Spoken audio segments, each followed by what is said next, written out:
Bom, primeiramente, boa tarde a todos. Meu trabalho é sobre o filósofo John Locke. Ele foi um filósofo inglês, conhecido como o pai do liberalismo, né?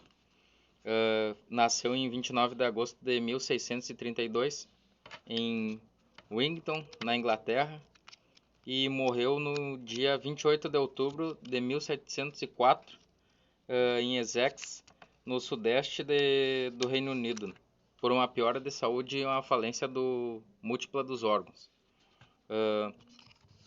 Era de família protestante, com inclinações puritanas. Seu pai era um pequeno proprietário de terras que serviu como capitão de cavalaria. Locke ficou conhecido como o fundador do empirismo, além de defender a liberdade e a tolerância religiosa.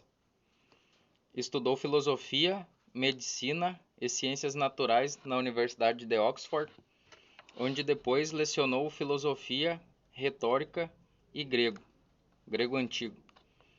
Estudou as obras de Francis Bacon e René Descartes. Locke ingressou no Instituto Universitário de Oxford, o que mais tarde, em 1660, foi nomeado professor da instituição. Em 1667, tornou-se secretário do Lord Exchequer e já em 1675, de 1675 a 1679 residiu na França em missão diplomática, porém ao retornar à Inglaterra deparou-se com os problemas políticos da sucessão de Carlos II. Locke, por ser adversário do absolutismo, foi obrigado a viver nos Países Baixos durante esse período, durante 5 anos. Sobre a Revolução Gloriosa de 1688, Locke voltava para a Inglaterra e recebe então um convite para ser embaixador, o que acaba não aceitando, pois tinha uma mentalidade e um raciocínio de ficar mais perto da filosofia, por inteiro perto da filosofia. No segundo tratado sobre o governo civil, Locke apresenta o núcleo do liberalismo político e expõe as doutrinas dos direitos naturais, direito à propriedade, direito à criação consensual do governo e as condições em que a resistência ao governo era justificada. Locke defendia o estado de natureza, então, com a justificativa que os homens já nascem com os direitos inalienáveis. A filosofia política de Locke fundamenta-se na noção do governo consentindo pelos governadores da autoridade constituída e o respeito ao direito natural dos seres humanos, a vida, a liberdade e a propriedade. Então, esses três eram as principais defesas que Locke fazia, que eram os direitos naturais. Suas ideias, né, ajudaram a derrubar o absolutismo na Inglaterra. Outra constante na obra de Locke é o papel dos poderes na organização do Estado.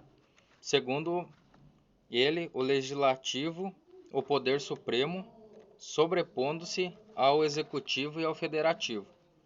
Uma das frases de Locke era: "O homem vive livre e em paz no seu estado de natureza." Daí aqui trazendo alguns aspectos sobre o liberalismo econômico, a livre atuação de empréstimos particulares, burguesia, o livre comércio, a expansão da Revolução Industrial, alguns aspectos políticos, direitos civis, iluminismo, defendem a propriedade privada, liberdade e igualdade, individualismo, que daí vem de John Locke, Thomas Hobbes e a burguesia. A definição é teoria política, econômica e social embasada nos ideais de liberdade individual e mercantil. E o cartismo é o fim do voto censitário, voto secreto e o voto proporcional.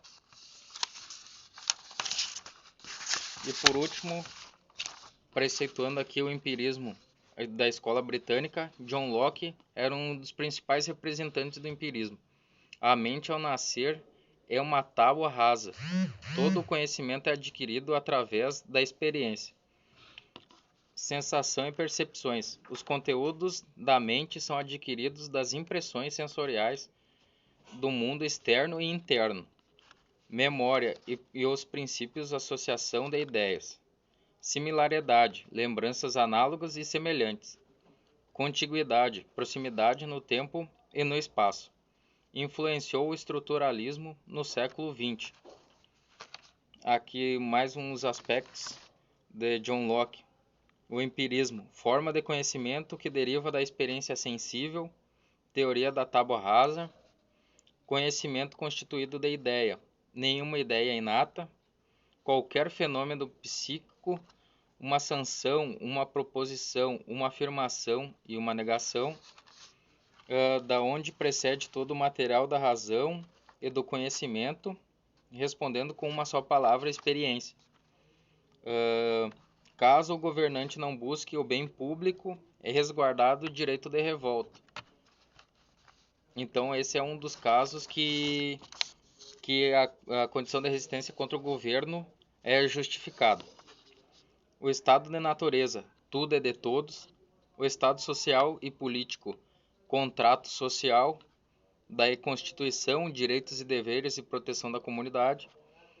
E por fim, direitos naturais, justnaturalismo, vida, liberdade e a propriedade privada, que é do mérito, descende do mérito do trabalho. Então o poder político não deve ser herdado, tá? E o ideólogo do liberalismo. Fechou? Então esse foi meu trabalho sobre John Locke, uma apresentação bem rápida e sucinta um pouco da vida dele, o que aconteceu com ele. E agradeço a todos pela audiência.